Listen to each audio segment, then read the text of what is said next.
అందరికీ నమస్కారం. మీ ముందున్నది ఎవరు అని చూస్తున్నారా? నేను మీ Karthikeyan, director of Greeshma KN coaching classes. మన ముందు ఈ వీడియోలో ఒక ఉత్తమమైన విద్యార్థి కూర్చున్నాడు. ఆ ఉత్తమమైన విద్యార్థి రెండు ప్రశ్నలకు జవాబు చెప్పబోతున్నాడు. ఆ జవాబును చెప్పడానికి ముందు ఆ విద్యార్థి నుంచి తన సెల్ఫ్ ఇంట్రడక్షన్ని మనము తెలుసుకుందాము. మిస్టర్, ప్లీజ్ మీ యొక్క సెల్ఫ్ ఇంట్రడక్షన్ని మా ప్రేక్షకులకి ఇవ్వు.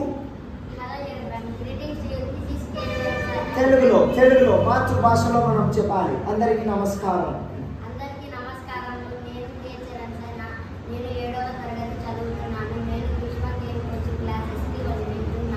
యా, మన చరణ్ గ్రీష్మ కేఎన్ కోచింగ్ తరగతులకు వస్తున్నాడు.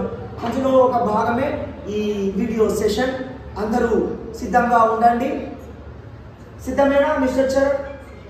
మొదటి ప్రశ్న, ఆత్మానందుడు మాయా కంబలిని ఎలా పోగొట్టుకున్నాడు? ఆత్మానందుడు ఒక రోజు ఒక శిల దాటుతుండగా పక్కన ఉన్న లోయలోకి జారి పడిపోయాడు. ఆత్మానందుడు ఒకవైపు, తన కమ్మలి ఒకవైపు పడిపోయింది. అందువల్ల ఆత్మానందుడు తన కమ్మలిని పోగొట్టుకున్నాడు.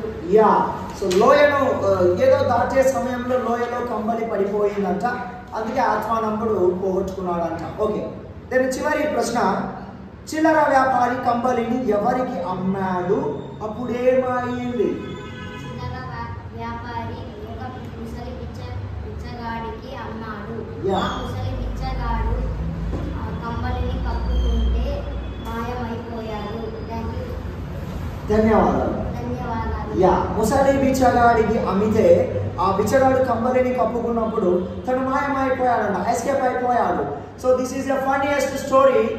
మాయా కంబలి అండ్ బిచ్చగాడు అండ్ ఆత్మానందుడు. మీకు సమయం ఉన్నప్పుడు ఆ స్టోరీని వినండి, విని ఆనందించండి. ఇలాంటి మరిన్ని వీడియోలతో మీ ముందుంటాము. నేను చరణ్ సాయి. నా గురించి మీకు తెలుసు, నేను మీ Karthikeyan, director of Greeshma KN coaching classes. ధన్యవాదాలు.